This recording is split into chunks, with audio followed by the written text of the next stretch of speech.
പരിചയപ്പെടുത്തൽ ആവശ്യമില്ലാത്ത ഒരു വ്യക്തിത്വമാണ് ഇന്ന് നമ്മോടൊപ്പമുള്ളത്. കാരശ്ശേരി മാഷെ നമസ്കാരം. നമസ്കാരം. ഈ കഴിഞ്ഞ ആഴ്ച കേരളം ചർച്ച ചെയ്തൊരു വിഷയം ആഗോള അയ്യപ്പ സംഗമമാണ്. സംസ്ഥാന സർക്കാരിൻ്റെ നേതൃത്വത്തിൽ പമ്പയിൽ ആഗോള അയ്യപ്പ സംഗമം നടക്കുന്നു. ബദലായി സംഘപരിവാർ പന്തളത്തൊരു അയ്യപ്പ സംഗമം നടത്തുന്നു.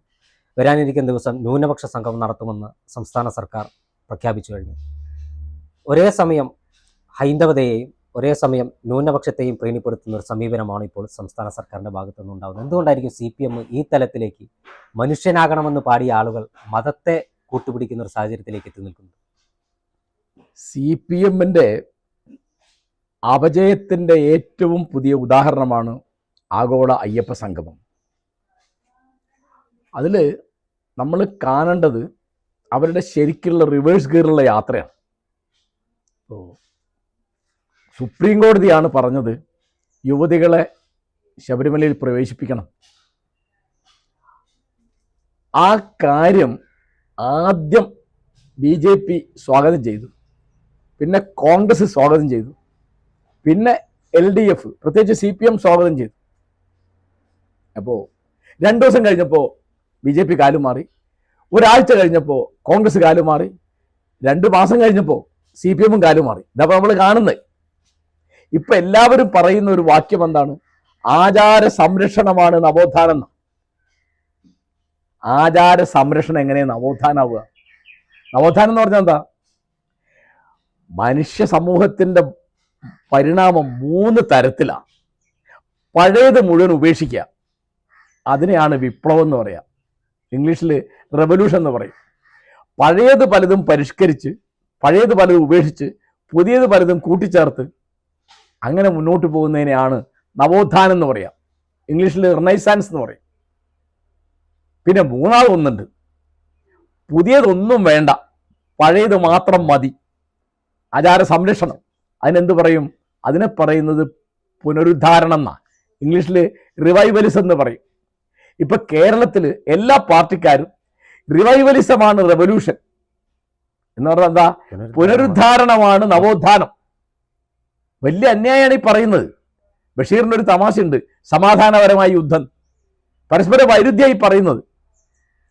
ആചാര സംരക്ഷണം എന്ന് പറഞ്ഞു. ഇവിടെ ആചാര സംരക്ഷണമാണോ കോൺഗ്രസ് നടത്തിയിരുന്നത്, അല്ലെ കമ്മ്യൂണിസ്റ്റ് പാർട്ടി നടത്തിയിരുന്നത്? ഞാൻ ഉദാഹരണം പറയാം. ഇവിടുത്തെ ഏറ്റവും വലിയ ഒരു വിപ്ലവം നടത്തിയ ഒരാളുടെ പേര് അയ്യങ്കാളി എന്നാണ്. അദ്ദേഹം 1893 പൊതുനിരത്തിലൂടെ ഒരു കാളവണ്ടി ഓടിക്കും. വെങ്ങാനൂരില, തിരുവനന്തപുരത്ത്. കാളവണ്ടി യാത്ര എന്താണ്? പൊതു സ്പേസ് ഉണ്ടാക്കുകയാണ്. അതിനെ നവോത്ഥാനം എന്ന് പറയാം. ഇതിന്റെ വേറെ ഒരു രൂപമാണ് 1924-25 കാലത്ത് നമ്മൾ വൈക്കത്ത് കണ്ടത്. അതിന്റെ നേതൃത്വം കോൺഗ്രസിനാണ്. അതിന്റെ നേതൃത്വത്തിൽ SNDP ഉണ്ട്. ഉദാഹരണം പറഞ്ഞാൽ KP കേശവമേനോനുണ്ട്, TK മാധവനുണ്ട്. കേശവമേനോൻ കോൺഗ്രസ് നേതാവാണ്, മാധവൻ SNDP നേതാവാണ്. അദ്ദേഹം കോൺഗ്രസ്സുകാരനാണ്. അന്ന് ഗാന്ധിയിൽ പങ്കെടുക്കുന്നുണ്ട്. നാരായണ ഗുരു ഉണ്ട്. തമിഴ്നാട്ടിൽ നിന്ന് വരുന്ന EV രാമസ്വാമി ഉണ്ട്.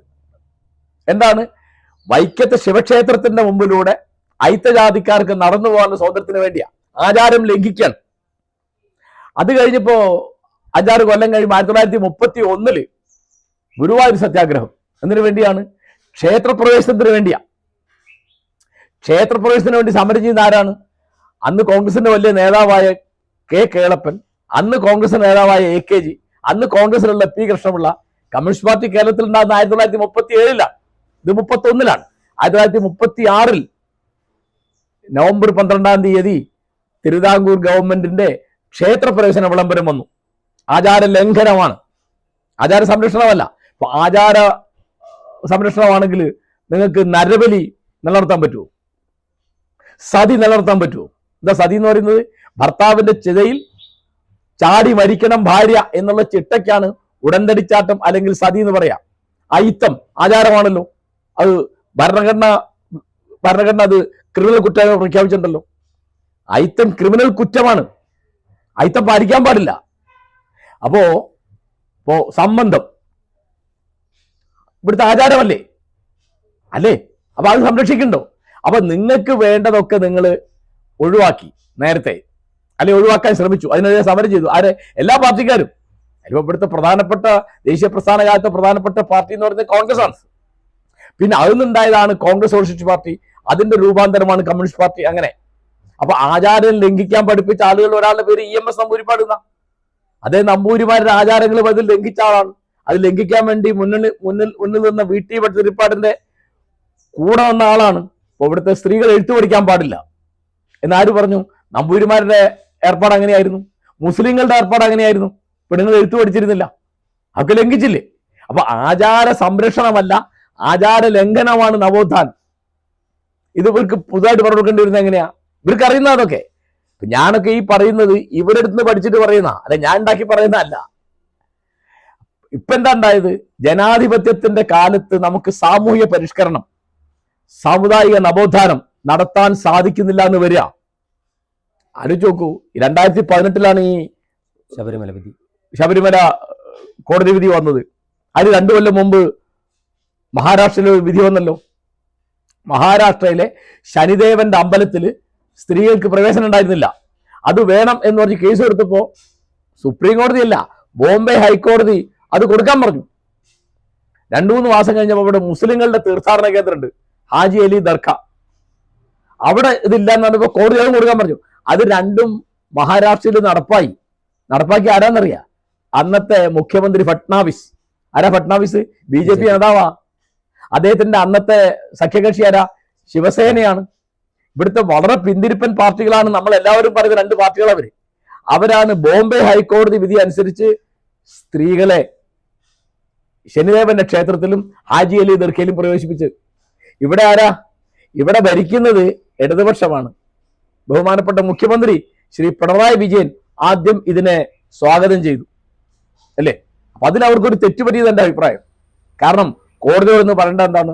ഞങ്ങൾക്ക് ഇതിന് കുറച്ച് സാവകാശം വേണം, ഞങ്ങൾ എല്ലാ കക്ഷികളെയും വിളിച്ചു കൂട്ടട്ടെ, ബന്ധപ്പെട്ട ആളിലേക്ക് വിളിക്കട്ടെ, എന്നിട്ട് അഭിപ്രായ ഐക്യം, ഒരു അഭിപ്രായ സമന്വയം, ഒരു കോൺസെൻസസ് ഉണ്ടാക്കിയിട്ട് ഇത് ചെയ്യാമെന്ന് പറഞ്ഞാൽ മതി. അതിന് പകരം എന്ത് ചെയ്തു? പോലീസിന്റെ സംരക്ഷണത്തോടുകൂടി 2-3 സ്ത്രീകൾ അവിടെ കയറ്റി. വലിയ പ്രകോപനല്ലേ? പ്രകോപനം ഉണ്ടാക്കാൻ പാടില്ലല്ലോ. അപ്പൊ ആ പ്രകോപനം ഉണ്ടാക്കിയത് തെരഞ്ഞെടുപ്പിൽ തിരിച്ചടിയായെന്ന് അവർക്ക് മനസ്സിലായി. അപ്പൊ അന്ന് നവോത്ഥാനത്തിന് ഉണ്ടാക്കിയ വലിയ തമാശ എന്താ?